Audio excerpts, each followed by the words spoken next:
In 1965, American troops outnumbered the Viet Cong nearly 2-to-1. They focused most of their military power on a 40-square-mile area called the Iron Triangle. It was a hotbed of Viet Cong activity, and the Cu Chi tunnel system was the nerve center of it all. When young American troops were first dropped into the jungles of Vietnam, they had to trudge through this. It was some of the densest jungle in the world. They were constantly on the lookout for booby traps and Viet Cong fighters who seemed to appear out of nowhere. Now, they knew the enemy was operating in tunnels beneath the ground. But what they didn't know was there was a massive military complex hidden right below their feet. The Cu Chi tunnel system stretched for an amazing 75 miles, coming to within 10 miles of Saigon.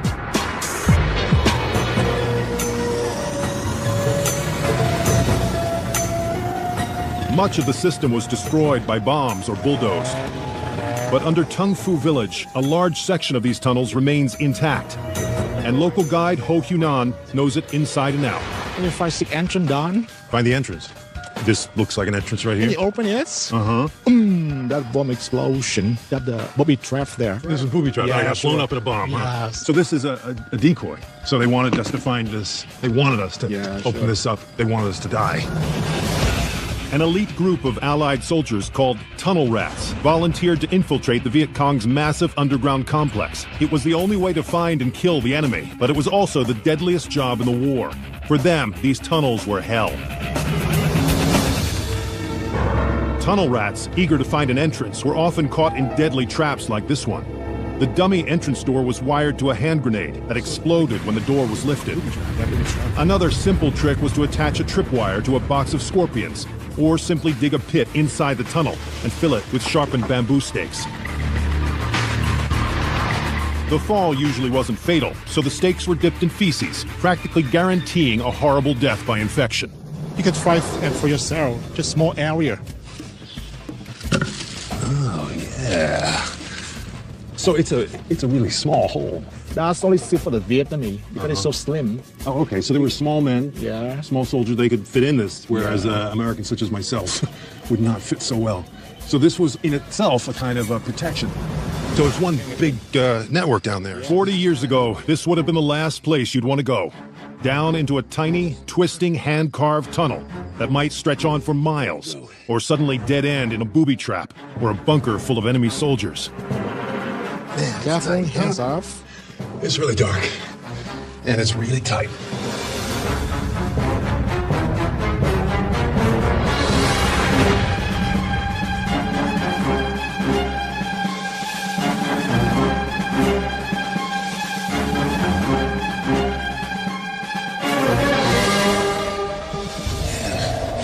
This is much tighter than I thought it was going to be. Now this way, huh? Yeah. Now, is this typical of the size?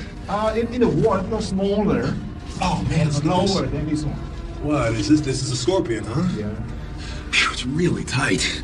You know, it's one thing if you were Viet Cong and you knew these ways, but if you came down and tried to get them, man, you would be walking into a lion's den. Even though their death rates were nearly 100% in the beginning, soldiers from the US and Australia volunteered to be tunnel rats. They crawled in, armed with just a flashlight, a .38, and a knife, and would infiltrate the tunnels to gather intelligence or destroy the enemy. The fighting was simple but brutal. Hand-to-hand, close-quarters combat in dark tunnels. Waiting around every corner was an ambush, a tripwire, or explosive, not to mention scorpions or snakes. There was no way to truly prepare for that kind of fighting, but when the US was able to capture VC tunnels, they turned them into training courses for the tunnel rats. They set up elaborate obstacle courses, including simulated booby traps, false walls, and tripwires. Incredibly strong.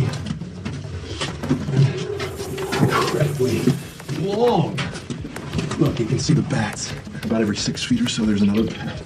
The tunnel rats were crawling through a maze that had been growing bit by bit for almost 20 years. The Cu Chi tunnels began as a few interconnected bunkers dug during the war against the French in 1948.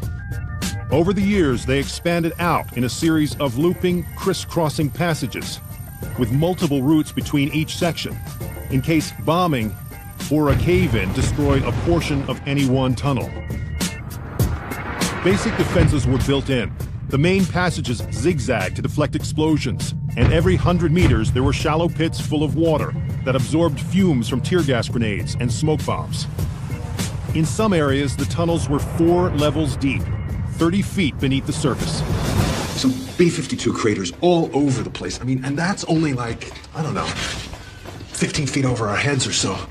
These tunnels were so well constructed to actually absorb that impact.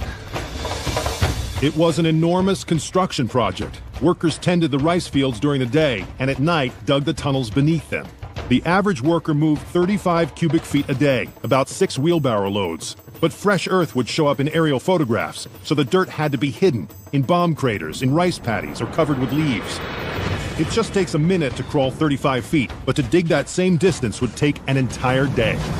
It was tough, slow work, and the tunnels were kept as small as possible.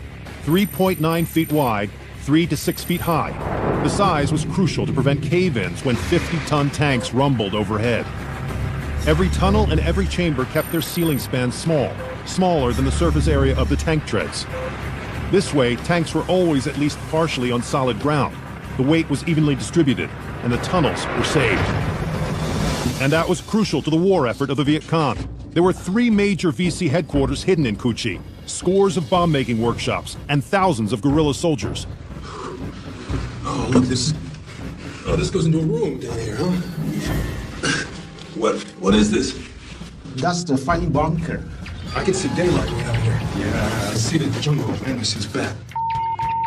So I'm shooting out of here if I was From fighting. here, I can see the enemy, and it can go onto the place for shooting. Okay, yeah, so they can report a movement and so forth. Viet Cong soldiers were careful to conceal the firing bunkers, oftentimes constructing fake anthills out of the dirt. But they were still at risk of being spotted by the enemy. After all, if you could see the enemy, that meant he could see you. I'd seen enough to know that life in the Cu Chi tunnels during war could be hell, and I'd only seen a fraction of this place. In the war, there was monsoons and rain. This would have been mud and you know, things would have been living in it, snakes, etc. Oh my God, look at that. And it looks like it bites. I don't know if this thing's gonna let me go by without biting me. I don't know how they fought a war down here, much less won it. I don't know where there's an exit, but I gotta get out of here. But no matter how well built these tunnels were, much of the fighting still happened above ground. And of the 16,000 Viet Cong troops that operated in the Cu Chi tunnels, only 6,000 survived the war. This was the true history of the Vietnam War, the forgotten remnants and buried tactics of a guerrilla army that turned the tide against the largest military force on the planet.